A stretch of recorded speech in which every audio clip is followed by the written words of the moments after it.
Hey y'all, Justin with Kayak Catfish. I'm getting set up here for a morning of kayak catfishing. It's about 6:45 a.m. right now, so I got a little while here before the sun comes up. But where I'm at today, I'm on Tennessee River.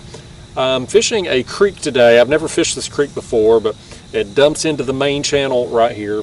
And I'm at the top of the drop, right before it drops off down. So I'm in 37 feet here, and then it drops down to about 60 feet once it hits the main channel. So again, I'm right at the top now. I'm anchored down. I'll be suspend fishing today. I'll have my baits down directly into the kayak, 2 to 3 feet off the bottom. For bait today, I've got some gizzard shad. These shad, it's really not the best bait to be using when you're fishing a new place because it's kind of old. It's about 2 days old now, which is about the limit of what I like to use shad. When I'm using shad, I like them either fresh or within about 24 hours. Once we get past about 48 hours, I don't like using shad anymore. That's just my own personal preference. But I've got them. I'm going to make use of them. I'm going to cut them up in pieces and probably put a whole shad on the hook. Just cut the head piece, body section, put them both on the same hook. And I'll be using a 3-rod setup today. So anyway, guys, let me get these baits on here. We'll get set up and start fishing. All right, there's the first bait, just a head piece and body section on the same hook. Got that on the Carolina rig. We'll drop it down to the bottom and raise it up 2 or 3 feet. Boy, it's just sitting there just waiting on them when they swim up into this creek. Set that one there.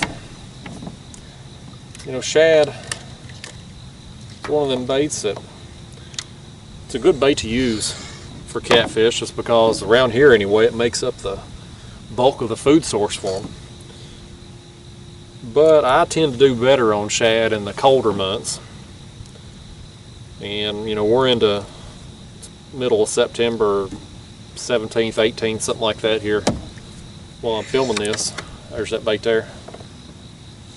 But, again, 17th, 18th, something like that when I'm filming here, but we've still got 82-degree water temps, surface temps anyway, right now. So it's just been a hot summer here, and it don't seem to be letting up as we're getting into fall.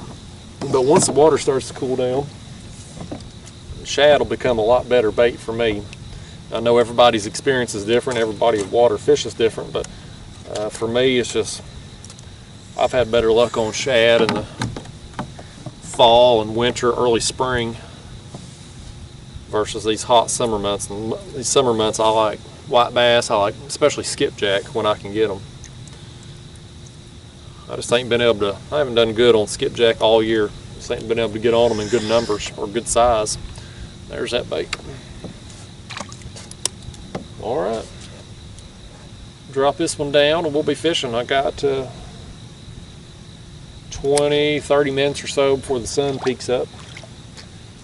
So hopefully got our bait sitting here ready. If some fish move up into this creek to feed here at first light, we'll be ready to get them. Oh, hit my motor control there. That ain't good. We're taking off. He's gonna fight, ain't he? He's fighting. I mean, he is stripping some drag. Get that light on there. It's still, the sun's just starting to peek up over the horizon there, so it's still a little dark. It's a good way to get the morning going now. Uh-oh, that back there got hit too. Goodness. Man, he is pulling, buddy. Part of that is I loosen my drags a little bit. I normally keep them locked down, which on these reels is about 12 pounds. And I'll loosen them slightly since I'm in this new kayak, and I've got these front rod holders mounted in such a way that I'm still kind of testing them out, waiting to get a big one on there, make sure they're going to do okay. So I'll loosen my drag in the meantime. Not bad, man, not bad. I'll take that to get the day going. All right, let's bring him on up in here now. Let's do it. You got part of my bait back there. It's a bonus. All right, man, look at that. Not bad. It's a good way to get the morning started right there. throw him on the board here. We'll just get a quick length. Look at that rod getting hit too. Look at. Let's get this measured right quick.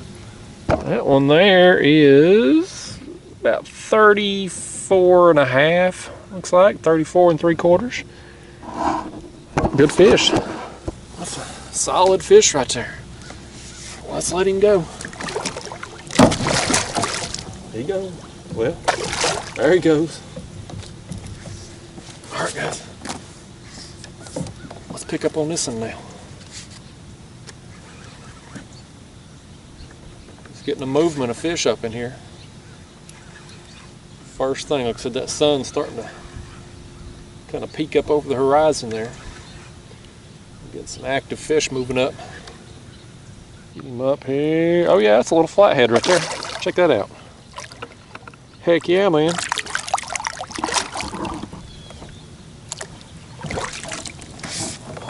Alright, look at that. Nice blue cat and a little flatty to start the morning. Doubled up on them there. Alright. Well, let's get these baits back down there.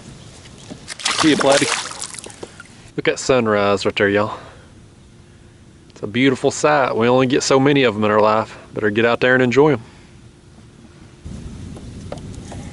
He's down there. Yep, he's got it. He was hitting it down there. There he is, guys, a little channel cat. I'm kind of in a moral dilemma right now because, you know, I got a bunch of shad, but they're smaller shad. I don't have a big size bait on my line, and now I've got this little channel cat, which will make a big size bait. I have been known to use channel cat on occasion. I'm gonna be nice and let this one go. Not what we after. Got part of that bait back on that channel cat, so I'm just gonna put 2 whole shad on there with it. Drop that down, see what that does for us. Now, some of y'all have asked how I store my shad. Guys, I don't do anything complicated with them. I just basically net them. I put them in a Ziploc bag like this, and I pack this bag in ice. That way, as the ice melts over the course of a day or two, the shad just not just sitting there in that water. So that's what works for me. Oh man, that's a pulling, ain't he? Sitting there reading. Got a lull. Haven't had anything going. Let's see what time it is here now. 8:30. So I've had almost an hour break between fish. I've just been sitting here biding my time, just waiting on some more to move in. This one right here, guys, crushed it for no bigger than he is. He hammered that bait. All right, there he is. There's the culprit, man. He hammered that bait. That was the rod we'd set up with the whole shad on there. Had that leftover gizzard shad head from the previous fish, and then the whole shad. Not bad. It's one of them fun size right there. Let's let him go. There he go.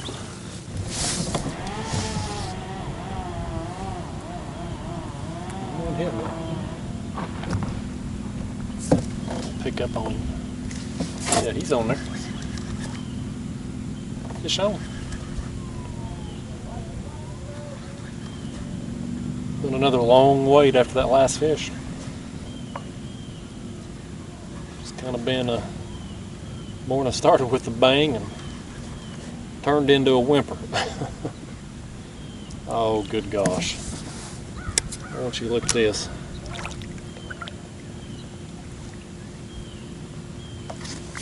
That's another one of them dang old channel cats, and he's lassoed himself. I'll take that back. He was hooked. He was just wrapped up in the line. I thought he was lassoed around the tail. Well, that ain't what we want to see, y'all. Definitely ain't what we want to see. Alright, y'all, well, unfortunately it's going to be another short trip today. It's about 10:30 right now, and it feels like the face of the sun. This heat wave we're going through just will not let up. and there ain't a cloud in the sky to block that sun, so I'm gonna have to get out of here. But I'll tell you what, I had a good morning to start out with. You know, I started out with a bang there with that nice blue and the flathead, but then after that it was just kind of just sporadic small fish there and not many of them. But I'll tell you what, I hadn't ever fished this creek before. It's kind of been on my to-do list, and I saw enough out of it that I'll definitely be back in the future and give it another shot. Hopefully a day when I have better bait, and hopefully a day when it's a smidge cooler and I can stand to be out here a little bit longer. I know in a few months I'm gonna be missing these hot days, but right now it's just dang near unbearable. But anyway guys, hope you enjoyed the video and the limited action that there was. I'll catch you in the next one. Thanks for watching.